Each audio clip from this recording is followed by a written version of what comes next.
नमस्कार, times of Swaraj में आप सबों का स्वागत है और मैं हूं संतोष सिंह। और आज हम टाइम्स ऑफ स्वराज में चर्चा करने जा रहे हैं कि देखिए, हर पत्रकार की अपनी अलग अलग ख्वाहिशें हुआ करती हैं। मेरा ख्वाहिश सिर्फ इतना ही होता है कि हम कुछ भी खबर हम चलाएं तो उस खबर के पीछे तथ्य हो, उस खबर के पीछे गंभीरता हो, उस खबर पर सरकार और सिस्टम में बैठे हुए लोग संज्ञान लें।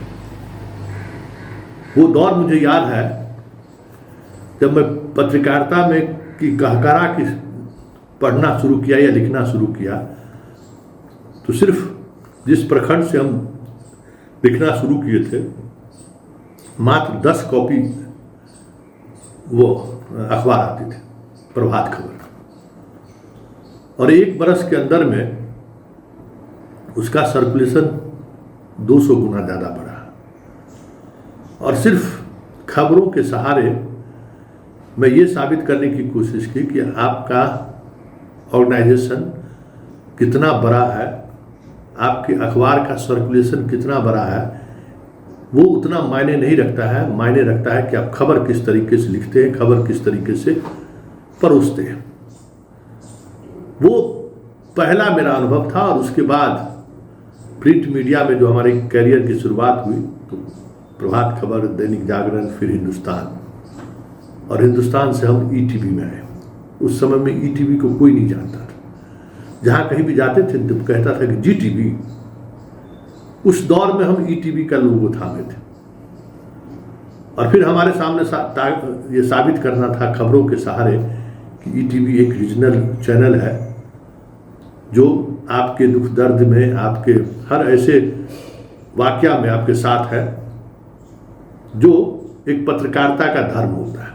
धीरे धीरे वहाँ भी चीज़ें चली, जीवन चलता रहा। यूट्यूब पर आ गए, एक नई विधा, मतलब तीनों विधा, जो पत्रकारिता का जो तीनों विधा है, उस विधा को हमने ज़बरदस्त एंजॉय किया। प्रिंट मीडिया हो, विजुअल मीडिया हो, अब ये डिजिटल मीडिया हो। मेरे सामने सबसे बड़ी चुनौती ये था कि भाई यहाँ कोई खबर देखता भी है कि नहीं।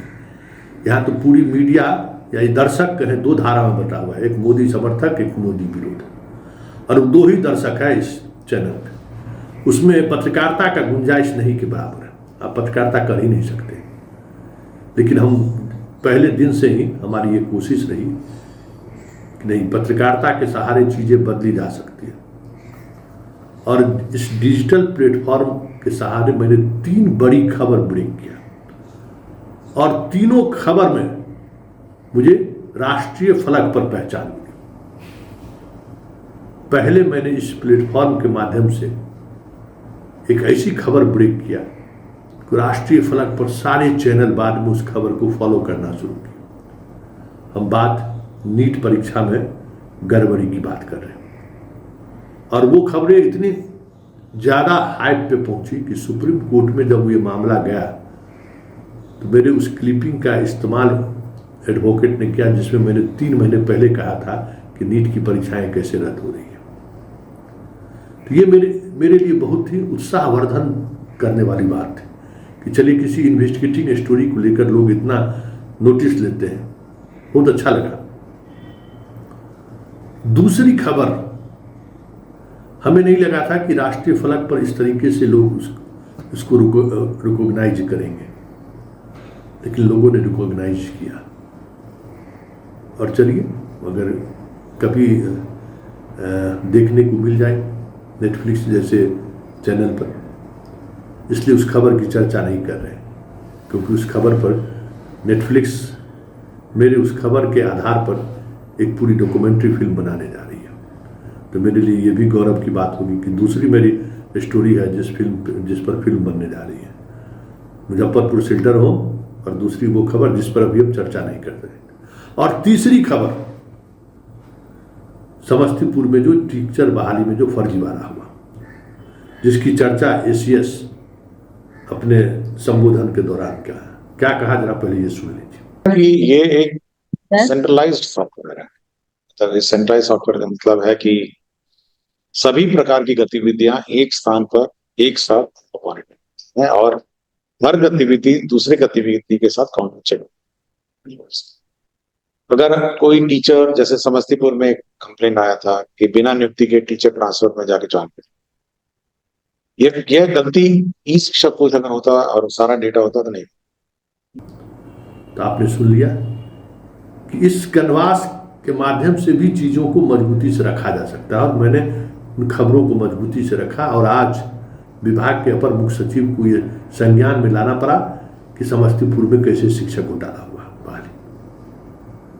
ये वैसी खबरें थी जिस खबरों को टीवी 18 जैसे जो अपना सबसे बड़ा चैनल शिक्षकों का हितैषी चैनल कहता है, उसने एक खबर, एक लाइन खबर नहीं दिखाया, जबकि उसी समस्तीपुर जिले का शिक्षा विभाग जो देखता है रजनीश, वो भी उसी जिले का है, और इसका जो चैनल हेड है मलियावी, वो भी समस्तीपुर जिला का, हम समस्तीपुर जिला के। एक लाइन खबर नहीं दिखाया इसने।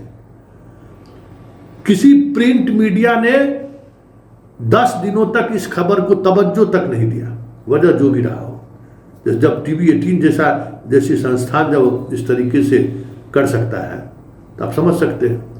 जबकि उस खबर पे, मेरी उस खबर पे डीएम ने जांच कमेटी बैठाई, डीएम ने कार्रवाई का आदेश दिया, और उस कमेटी के जांच के दौरान 2 स्कूल के हेडमास्टर और ब्रोकर जो थे वो गिरफ्तार हुआ। इतनी बड़ी कार्रवाई होने के बावजूद भी टीवी 18 कभी खबर नहीं चलाया।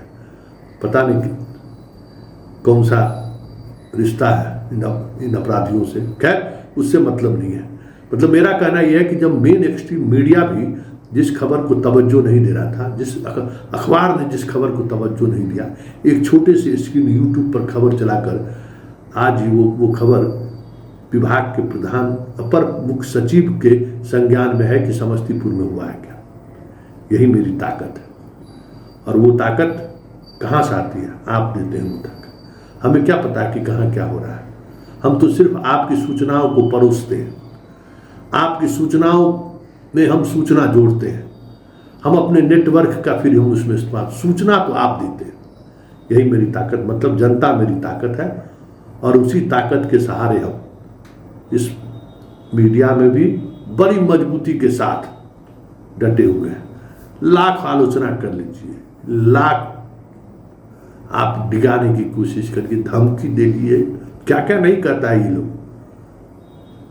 फर्जी शिक्षकों के मामले में हो या बीपीएससी वाले पर जब हम अटैक करते हैं, इन लोगों को समझ में नहीं आता कि बाबू हम पत्रकार हैं। यूट्यूबर्स और पत्रकार में बहुत बड़ा डिफरेंस है। हम आपका पैरोकार नहीं, हम पत्रकार हैं। हम अपनी बात मजबूती से रखेंगे, और उस मजबूती से रखने के दौरान कभी आपको लगेगा कि संतोष सिंह मेरे साथ खड़ा है, कभी लगेगा कि संतोष सिंह तो हमारे खिलाफ खबर चला रहे हैं। तो खिलाफ और समर्थन नहीं होता, खबर खबर होता है। तो आज हमारे लिए जश्न का दिन है कि मेरी किसी एक खबर पर विभाग के आपके अपर मुख्य सचिव संज्ञान लिया है, और उम्मीद करते हैं ये पूरा नेटवर्क बिहार का ध्वस्त होगा एक न एक दिन।